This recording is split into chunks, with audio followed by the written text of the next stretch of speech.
Welcome to வனதிஸ் kitchen. வாங்க, இன்றைக்கி உளுந்தே இல்லாமல் ஒரு வெந்தய இட்லி செஞ்சு காட்டுறேன். 3 அழாக்கு அரிசி ஊற போட்டிருக்கேன்.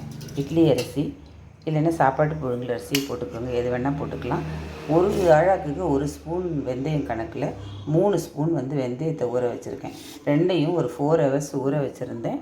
இப்போ இந்த வெந்தயத்தை மாத்திரம் தனியாக தண்ணி விட்டு நல்லா அது ஊற வச்ச அந்த தண்ணியை விட்டு அதை நல்லா அரைச்சிட்டு, அதுக்கப்புறம் அரிசி அரைச்சிட்டு ரெண்டையும் கலந்து வச்சு ஒரு நைட்டு முழுக்க புளிக்க வச்சுட்டு அடுத்த நாள் இட்லி ஊற்றணும். இப்போ நான் இதை அரைக்கும்போது காட்டுறேன். உடம்புக்கு ரொம்ப குளிர்ச்சி தரக்கூடிய இந்த வெந்தய இட்லி ரொம்ப சூப்பராக இருக்கும். இது இட்லியும் ஊற்றலாம், தோசையும் ஊற்றலாம். தோசை ஊற்றும்போது ஒரு சைடு ஊற்றி மூடி எடுத்துட்டு திருப்பி போடக்கூடாது. அந்த வெந்தய ஃப்ளேவர் எப்படி வரும் இந்த தோசையில், சூப்பராக இருக்கும். பார்க்கலாம் வாங்க.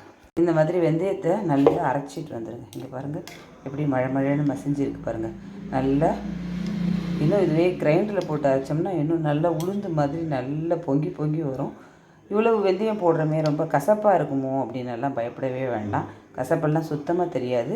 ஆனால் என்னென்னா கலர் மாத்திரம் கொஞ்சம் டல்லாக இருக்கும், ஒயிட்டாக இருக்காது. இட்லி கொஞ்சம் டல்லாக இருக்கும். வெந்தயத்தையும் அரிசியையும் அரைச்சிட்டேன், உப்பு போட்டுட்டு நல்லா கையால் நல்லா மாவை கரைச்சி விடுங்க. கரைச்சி விட்டுட்டு நல்லா புளிக்கட்டும். நாளைக்கு காலையில் இட்லி ஊற்றும் போது காட்டுறேன் பாருங்கள். செம்ம சாஃப்டாக இருக்கும், நல்ல வாசனையாக இருக்கும். அந்த வெந்தயத்தோட வாசனை அவ்வளோ சூப்பராக இருக்கும். வெந்தய இட்லிக்கு அரைச்சி வச்ச மாவு புளிச்சிடுச்சு. வெந்தய இட்லி ரெடி ஆகிடுச்சு பாருங்கள். கொஞ்சம் கலர் டல்லாக தான் இருக்கும், ஆனால் ரொம்ப சாஃப்டாக இருக்கும். இங்கே பாருங்கள் எப்படி இருக்குது பாருங்கள். உளுந்தே போடாமல் நம்ம செஞ்ச இந்த இட்லி எவ்வளோ சாஃப்டாக உள்ளே எப்படி இருக்குது பார்த்திங்களா. இது உடம்புக்கு ரொம்ப நல்லது.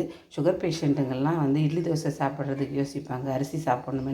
நீங்கள் அதில் இந்த வெந்தயத்தை கலந்து இந்த மாதிரி இட்லி தோசை ரெண்டுமே சாப்பிடுங்க, சூப்பராக இருக்கும். இப்போ பாருங்கள் எவ்வளோ சாஃப்டாக இருக்குது பார்த்திங்களா.